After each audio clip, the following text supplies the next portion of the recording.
नमस्कार। BA part प्रथम का प्रथम प्रश्न पत्र समाज शास्त्र के सिद्धांत, जिसमें आज हम बात करने जा रहे हैं भौतिक एवं सामाजिक संबंध की अवधारणा पर। देखिए, भौतिक संबंध का मतलब होता है किन्हीं दो भौतिक वस्तुओं के बीच में संबंध की यदि हम बात करें, जैसे टेबल और कुर्सी का संबंध, कागज और कलम का संबंध, ये भौतिक संबंध है। यद्यपि एक तरफ जीवित प्राणी है और दूसरी तरफ निर्जीव वस्तु है, तो उनके बीच में भी संबंध भौतिक संबंध ही कहलाएगा। इसका कारण यह है कि उस निर्जीव वस्तु में जागरूकता नहीं है, अवेयरनेस नहीं है, इसीलिए यह संबंध भौतिक संबंध कहलाता है। दो बेजानदार वस्तुओं अथवा एक तरफ जीवित प्राणी व दूसरी तरफ बेजानदार वस्तु के बीच पाए जाने वाले संबंधों को भौतिक संबंध कहते हैं। पेन तथा कागज, टेबल व कुर्सी, चुंबक व लोहा, सूर्य व पृथ्वी तथा आग और धुएं का संबंध भौतिक संबंध है। जैसा कि इसमें स्पष्ट है कि भौतिक संबंध निर्जीव वस्तुओं के बीच में भी हो सकता है, या फिर जो है एक सजीव है दूसरा निर्जीव है, वो भी संबंध भौतिक संबंध में आता है। इसी प्रकार से लेखक व पेन, वक्ता एवं माइक तथा श्रोता एवं रेडियो के बीच भी भौतिक संबंध ही पाया जाता है। भौतिक संबंधों में पारस्परिक जागरूकता नहीं होती है। देखिए, इसमें पारस्परिक जागरूकता का मतलब ये है कि जब दो जीवित व्यक्ति है एक दूसरे को प्रभावित करते हैं तो वो पारस्परिक जागरूकता होती है। लेकिन यदि एक निर्जीव है दूसरा सजीव है, दूसरा व्यक्ति जिसमें जीव है वो ये जानता है, वो मान लीजिए मुझे गर्मी लग रही है, मैंने पंखे को देखा तो मैं पंखे के प्रति जागरूक हूँ, तो पंखा अपने आप नहीं चलेगा जब तक मैं बटन ऑन नहीं करूंगा, बिजली का स्विच ऑन नहीं करूंगा तब तक पंखा नहीं चलेगा। तो पंखा मेरे प्रति जागरूक नहीं है, मैं उसके प्रति जागरूक हूँ, इसलिए ये संबंध भौतिक संबंध है। उनमें मानसिक पक्ष का अभाव होता है। भौतिक संबंधों में एक के अस्तित्व का दूसरे पर प्रभाव पड़ सकता है, किंतु उनके संबंधों को सामाजिक नहीं कहा जा सकता, क्योंकि इनमें पारस्परिक जागरूकता या सहानुभूति से उनके संबंध निश्चित नहीं होते हैं। पेन, कागज के बारे में व टेबल, कुर्सी के बारे में जागरूक नहीं है। जब दो वस्तुओं में जागरूकता का अभाव हो या यह जागरूकता एक तरफा हो, तो उनके बीच पाए जाने वाले संबंधों को भौतिक संबंध कहते हैं। जहां तक सामाजिक संबंध की बात करते हैं तो ये संबंध केवल जीवित प्राणियों में ही पनपते हैं, क्योंकि जीवित प्राणियों में ही पारस्परिक संबंध पाए जाते हैं।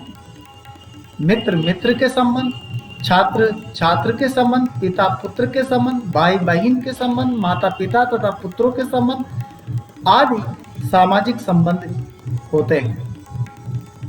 मैक्स वेबर ने लिखा है कि सामाजिक संबंध शब्द का प्रयोग अनेक कर्ताओं के ऐसे व्यवहार को स्पष्ट करने के लिए किया जाता है जो अर्थपूर्ण हो तथा एक दूसरे की क्रियाओं से प्रभावित होता हो।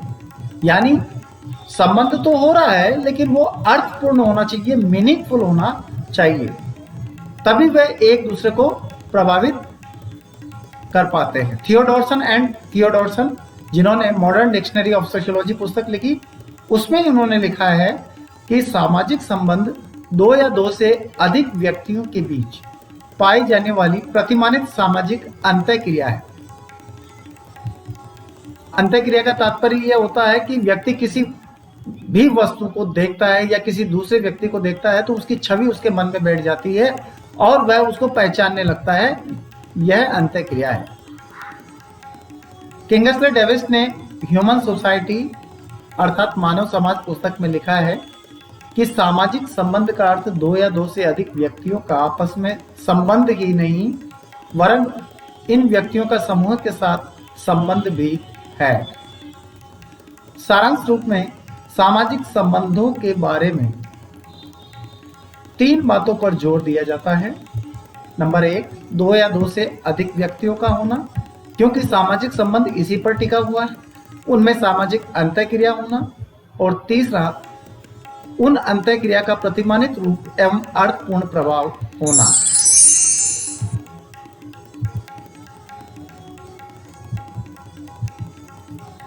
सारांश रूप में सामाजिक संबंधों के बारे में 3 बातों पर जोर दिया जाता है, जो कि अभी हमने इस पर बात की।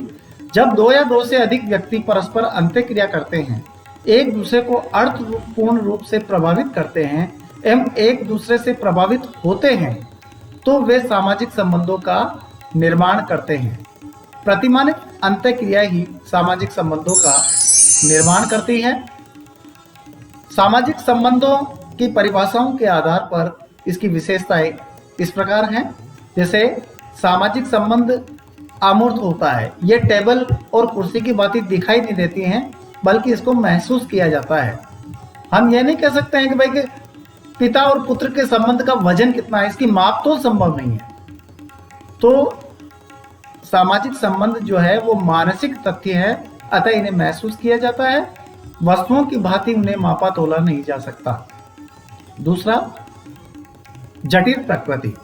चूंकि सामाजिक संबंध अमूर्त होने के कारण इन्हें मापा तोला नहीं जा सकता, इसलिए इसकी प्रकृति जो है वो जटिल है। सामाजिक संबंधों की प्रकृति जटिल होने के कारण ही उसकी भविष्यवाणी करना बड़ा कठिन है। और तीसरा है अर्थपूर्ण रूप से संबंधित होना। सामाजिक संबंधों का निर्माण किसी उद्देश्य की पूर्ति के लिए किया जाता है। ये व्यक्ति एवं समूह के लिए अर्थपूर्ण होते हैं। चौथा, अनिश्चित स्वरूप। सामाजिक संबंधों का कोई निश्चित स्वरूप नहीं है। विभिन्न व्यक्तियों के कार्यों, पद एवं भूमिकाओं के अनुसार सामाजिक संबंध भी अनेक प्रकार के होते हैं, जैसे आर्थिक, राजनीतिक, धार्मिक, शैक्षणिक, सांस्कृतिक आदि अनेक प्रकार के हो सकते हैं। सामाजिक संबंधों की स्थायी एवं अस्थायी प्रकृति, यानी कुछ सामाजिक संबंध स्थायी प्रकृति के होते हैं जिसमें परिवार आता है, और दूसरे अस्थायी प्रकृति के होते हैं जिसमें दुकानदार एवं ग्राहक के संबंध तथा डॉक्टर एवं मरीज के संबंध, जो कि अस्थायी प्रकृति के हैं। अस्थायी इसलिए कि कुछ समय के लिए संबंध बनते हैं और उसके बाद टूट जाते हैं। छठा, सहयोगी एवं असहयोगी प्रकृति।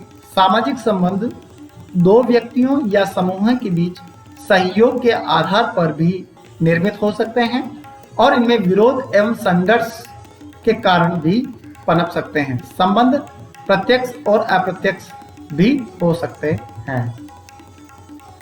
सामाजिक संबंधों के निर्माण में कुछ आवश्यक दशाएं भी हैं, जैसे जीवित व्यक्ति का होना। सामाजिक संबंध केवल जीवित व्यक्तियों के साथ ही स्थापित किए जा सकते हैं, क्योंकि उनमें ही जागरूकता एवं चेतना पाई जाती है और वे ही अर्थपूर्ण संबंध कायम कर सकते हैं। चेतना केवल मानव में ही नहीं है, अपितु अन्य प्राणियों में भी पाई जाती है। जैसा कि मैकाइवर ने कहा था कि जहां कहीं जीवन है वहीं समाज है, अर्थात मानव के अलावा पशु पक्षियों का भी समाज है, लेकिन यहाँ केवल मानव समाज का अध्ययन है।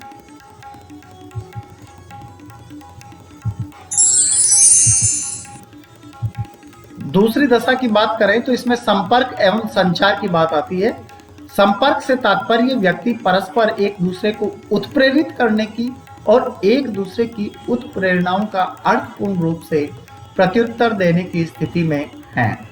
यह संपर्क भौतिक एवं मानसिक तथा प्रत्यक्ष और अप्रत्यक्ष किसी भी प्रकार का हो सकता है। संचार एक दूसरे से बातचीत करना, चाहे वह भाषा के संबंध में हो या अन्य से। तीसरा है पारस्परिक जागरूकता।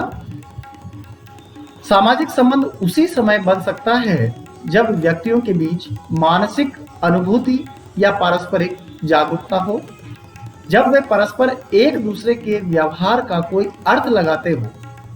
जागरूकता एक विशिष्ट प्रकार की मानसिक स्थिति होती है जिसके अभाव में सामाजिक संबंध कायम नहीं हो सकते हैं। और चौथा है सामाजिक अंतःक्रिया। व्यक्ति समूह जब परस्पर संपर्क में आते हैं तो एक दूसरे को प्रभावित करते हैं एवं एक दूसरे से प्रभावित होते हैं। इसी दशा को अंतःक्रिया कहते हैं। जब यह सामाजिक अंतःक्रिया बार बार होती है तो वे स्थिर व प्रतिमानित सामाजिक संबंधों को जन्म देती हैं।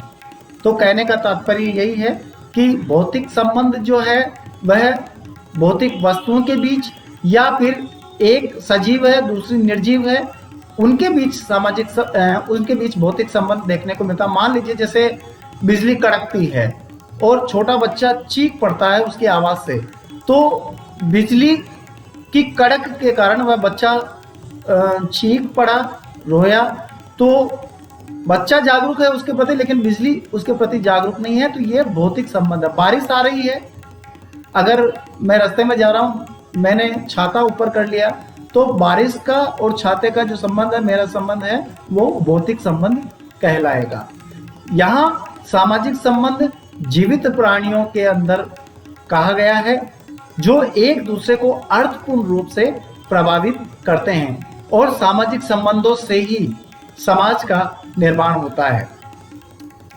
और जैसा कि मैकाइवर ने कहा ही था कि जहां कहीं जीवन है वहीं समाज है, अर्थात जीवित प्राणियों के बीच में ही सामाजिक संबंध पाए जाते हैं। आज तक बस इतना ही। बहुत बहुत धन्यवाद।